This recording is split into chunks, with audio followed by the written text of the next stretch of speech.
کا وعدہ کرتے ہو؟ قالوا اقررنا، سب نبی نے کہا ہاں مولا کیوں نہیں کرتے، ہم اقرار کرتے ہیں، ہم ایمان لاتے ہیں محمد مصطفیٰ کی نبوت کا ایمان لائے تو پھر نبی بن گئے۔ کہا مولا ہم کیا کریں؟ فرمایا یہ میرے محمد کا نور ہے۔ عرض کی باری تعالیٰ یہ کس کا نور ہے جس نے ہمیں ڈھانپ لیا؟ حدیث مبارکہ میں فرمایا یہ میرے محمد کا نور ہے۔ باری تعالیٰ یہ کون ہے؟ فرمایا اے آدم، اے نوح، اے ابراہیم، اے موسیٰ، اے عیسیٰ، اگر اس کو پیدا نہ کرنا ہوتا تو میں تمہیں بھی نہ پیدا کرتا۔ اگر تم نے اب کیا کرنا ہے؟ میرے مصطفیٰ کی نبوت پر ایمان لاؤ گے، اس کے صدقے میں تمہیں بھی نبی بنا دوں گا، تمہیں بھی نبوتوں کا تاج پہنا دوں گا، تمہیں بھی نبوت سرفراز کر دوں گا۔ اور اللہ نے پھر ہر نبی نے اقرار کیا، ایمان لائے، تو گویا حضور کی روحانی ولادت تو پہلے کی ہو چکی تھی، حضور کی جسمانی ظاہری ولادت تھی، حضرت آمنہ کی گود میں جب آئے وہ تو بعد کی بات ہے۔ حضور کی ایک روحانی ولادت بھی تھی، ایک نورانی ولادت بھی تھی، حضور کے وجود کا ایک حقیقت کا پہلو بھی تھا۔ اس وقت جب نبی ایمان لائے تو انہیں نبوت ملی۔ تو ہمارے نبی وہ نبی ہیں جو صرف ہمارے نہیں امتوں کے نبی ہیں، جو صرف امتوں کے نہیں بلکہ سارے نبیوں کے نبی ہیں، نبی الانبیاء ہیں، سید المرسلین ہیں، امام الانبیاء ہیں۔ یوں تو سارے نبی محترم ہیں، مگر سرور انبیاء تیری کیا بات ہے، تیری کیا بات ہے۔ اب آپ کو میں صرف یہ بتانا چاہتی ہوں کہ ہمیں مزہ نہیں آتا جب تک حضور کا میلاد نامہ نہ بیان کریں، مگر حقیقت یہ ہے کہ ہمارے شیخ نے، حضور سیدی شیخ الاسلام نے ہمارے کندھوں پر ایک اور ڈیوٹی لگا دی ہے کہ 40 سال میں نے حضور کی عظمتوں کا، شمائل کا، حسن و جمال کا، معجزات کا ذکر کیا ہے، میلاد کا ذکر کیا ہے۔ اور اب میں چاہتا ہوں کہ اگلے 40 سال حضور کے اخلاق کا ذکر ہو، حضور کی سیرت کا ذکر ہو، حضور کے کردار کا ذکر ہو، حضور کی افعال کا ذکر ہو، حضور کی اداؤں کا ذکر ہو۔ تو اس لیے آج ہم نے یہ جائزہ بھی لینا ہے کہ میلاد کو، اور میلاد کا بیان ہے نا، تو ہم میلادی بھی ہیں، اور قائد محترم کا، شیخ الاسلام کا منہاج القرآن کا احسان دیکھیں امت پر کہ میلادی بھی ہیں اور ساتھ ہمیں سیرت کے بیان پر لگا دیا۔ ہم نے میلاد اور سیرت کو یکجا کر دیا، جہاں آپ کو میلاد بھی ملے اور سرکار کی سیرت بھی ملے، سمجھو منہاج القرآن ہے، یہ منہاج القرآن ہے۔ تو ہمیں آقا علیہ السلام کی ولادت باسعادت پر کیا کیا ملا، اللہ کے انعامات الہیہ جو ہوئے اللہ کے حضور کے صدقے میں، تھوڑا سا ان کا جائزہ لیتے ہیں۔ پھر اس کے بعد ہمیں یہ دیکھنا ہے کہ ہماری کیا ذمہ داری ہے اور اس کا عملی تقاضا کیا ہے میلاد کو منانے کا۔ یہ نہیں کہ یہاں پر آئے چند لمحے جھوم کر ذکر سنا، نعتوں میں جھومے، ہم نے حق ادا کر دیے، نہیں، پوری زندگی کو میلاد بنانا، حضور کی پوری سیرت کو اپنا لو، میلاد کو اپنی زندگیوں میں ڈھال لو، میلاد والے کی صورت سے بھی پیار کرو، میلاد والے کی سیرت سے بھی پیار کرو۔ اگر میلاد والے کی صورت جیسی کسی کی صورت نہیں ہے تو میلاد والے کی سیرت جیسی بھی کسی کی سیرت نہیں ہے۔ صورت سے پہچان ہوگی، صورت کا ذکر کرتے ہیں نا، حضور کے زلفوں کا ذکر کرتے ہیں، حضور کے بعد دہا مکھڑے کا ذکر کرتے ہیں، آقا کی لیل کنڈل والی زلفوں کا ذکر کرتے ہیں، سراپا نور کا ذکر کرتے ہیں، معجزات کا ذکر کرتے ہیں۔ تو یہ اس سے پہچان نصیب ہوتی ہے صورت والے کے۔ اگر کوئی کہے لو جی حضور کے حسن و جمال کا ذکر کرنا کیوں ضروری ہے، اس سے کیا فائدہ، تو یہ سوچ غلط ہے، یہ کہنا ہی غلط ہے، حتیٰ کہ کفر ہے۔ کیوں؟ ہمارا ایمان صحابہ سے بڑھ کر تو نہیں ہے۔ ارے حضور کے سارے صحابہ حضور کا حلیہ مبارک بیان کرتے، حضور کا حسن و جمال بیان کرتے، حتیٰ کہ پگڈنڈیوں پر بیٹھ جاتے، مدینے کی آنے جانے والے راستوں پر، اور ہر آنے والے کو پوچھتے کیا تم نے حضور کو دیکھا ہے؟ تمہیں پتہ ہے حضور کیسے تھے؟ حضور کا مکھڑا کیسے تھا؟ حضور کی قد مبارک کتنی تھی؟ حضور کی گردن مبارک کیسی تھی؟ حضور کی زلفیں کیسی تھی؟ حضور کا چہرہ مبارک کیسا تھا؟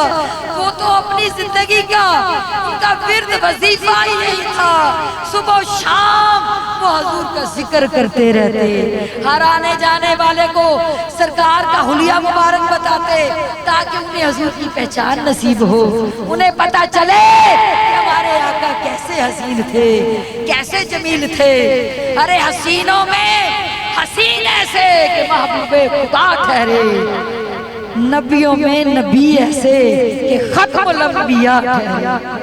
آقا سلام ہے آمنہ کے لال، اے محبوب سبحانی، سلام ہے فخر موجودات، فخر نوع انسانی، کہ تیرے آنے سے رونق آ گئی، تیرے آنے سے رونق آ گئی گلزار ہستی میں، شریک حال قسمت ہو گیا پھر فضل ربانی۔ تو حضور آئے، ہمیں اللہ کی پہچان ملی، ہم رب رحمان والے بھی نہ بنے، ہم ہدایت والے بنے، ہمیں قرآن ملا تو حضور کے صدقے، اللہ کی پہچان ملی تو حضور کے صدقے، اسلام کی ہدایت ملی تو حضور کے صدقے، قرآن کا فیض ملا تو حضور کے صدقے، ایمان کی روشنی ملی تو حضور کے صدقے، رمضان المبارک جیسا مہینہ ملا تو حضور کے صدقے، ارے قرآن ملا تو حضور کے صدقے۔ تو سب کچھ ملا ہے اور ملے گا قیامت تک، اور قیامت کے بعد بھی تو حضور کے صدقے سے بخشش ملے گی۔ بخشش خدا کی ہے، شفاعت مصطفیٰ کی ہے، تو ملے گی حضور کے صدقے۔ عطا اللہ کی ہے، عطا بولے اللہ کی ہے، تقسیم مصطفیٰ کی ہے، دیتا خدا ہے مگر صدقہ محمد کا، دینے والا خدا ہے مگر دیتا ہے مصطفیٰ کے ہاتھوں سے۔ تو اللہ کی معرفت، پہچان اور محبت اگر حاصل کرنی ہے تو اس کا فقط ایک ہی راستہ ہے، ایک ہی طریقہ ہے، ایک ہی طریقہ ہے۔ کیا؟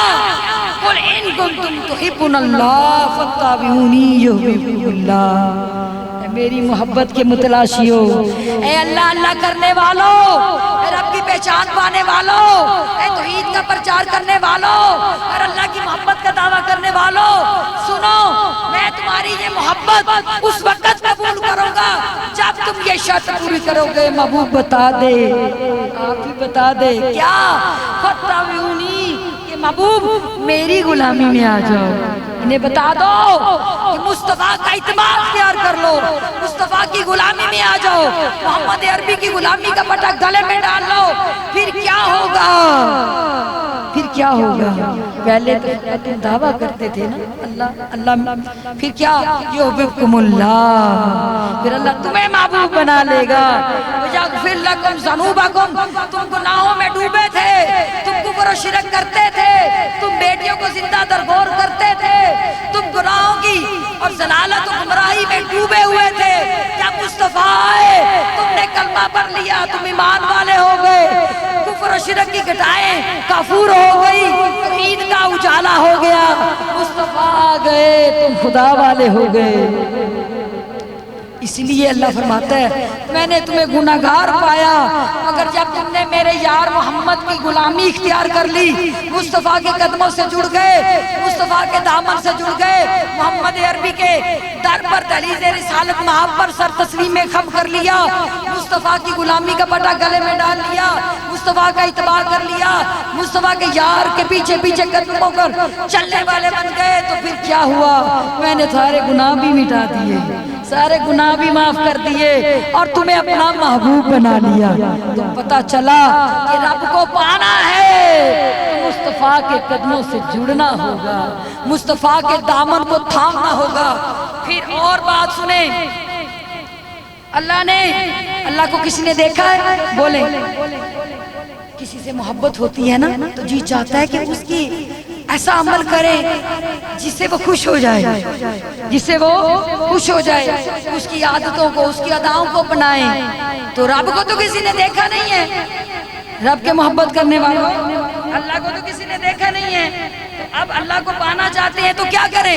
اللہ نے کہا مصطفیٰ کو دیکھو، مصطفیٰ کی اطاعت اختیار کر لو، کہ مصطفیٰ کی اطاعت میری اطاعت ہے، میں یطیع رسولہ فقد اطاع اللہ، ارے اللہ نے 98 مرتبہ قرآن مجید میں اپنی اطاعت کے ساتھ حضور کی اطاعت کا ذکر کیا، اور کسی ایک مقام پر صرف اپنی اطاعت کا ذکر نہیں کیا۔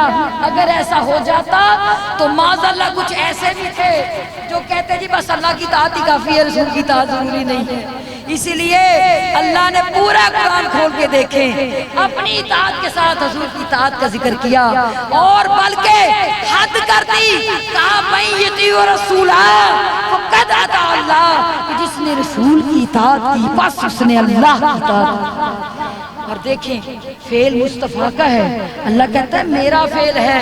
کنکریاں حضور نے پھینکی، ہجرت کے وقت دشمن باہر کھڑے تھے حضور کی جان لینے کے لیے، معاذ اللہ قتل کرنے کے لیے باہر کھڑے ہیں، حضور نے کنکریاں پکڑی، مٹی سے ایسے پھینک دی، سرکار نے ان کو نظر ہی نہیں آیا۔ اللہ نے کہا محبوب سونیا وما رمیت اذ رمیت ولکن اللہ رما، وہ جو کنکریاں پھینکی تھی وہ تو نے تو نہیں پھینکی، ولکن اللہ رما، بلکہ اللہ نے پھینکی۔ ہائے ہائے، اور اللہ نے حضور نے بیعت حضور نے کی ہے صحابہ سے، بیعت رضوان، صحابہ نے ان کے ہاتھوں پر ہاتھ رکھے، بیعت رضوان کی۔ اللہ کہتا ہے ان الذین یبایعونک، اے محبوب وہ لوگ جو تیرے ہاتھ پر بیعت کرتے ہیں، انما یبایعون اللہ، وہ تو اللہ کے ہاتھ پہ بیعت کرتے ہیں۔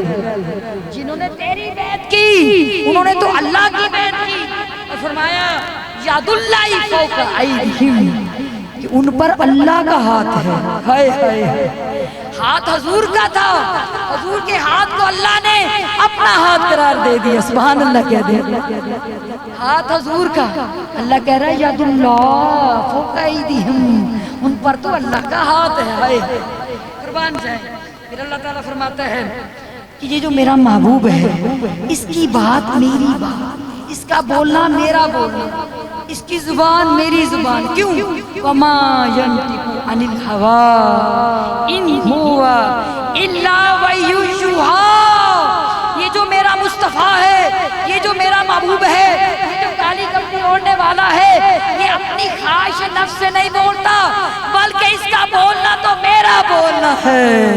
یہ تو وہی بولتا ہے جو میں وہی کرتا ہوں، یہ اپنی خواہش سے نہیں بولتا۔ لہذا مصطفیٰ کا بولنا اور خدا کا بولنا ایک قرار پایا۔ پھر اللہ نے حد کر دی،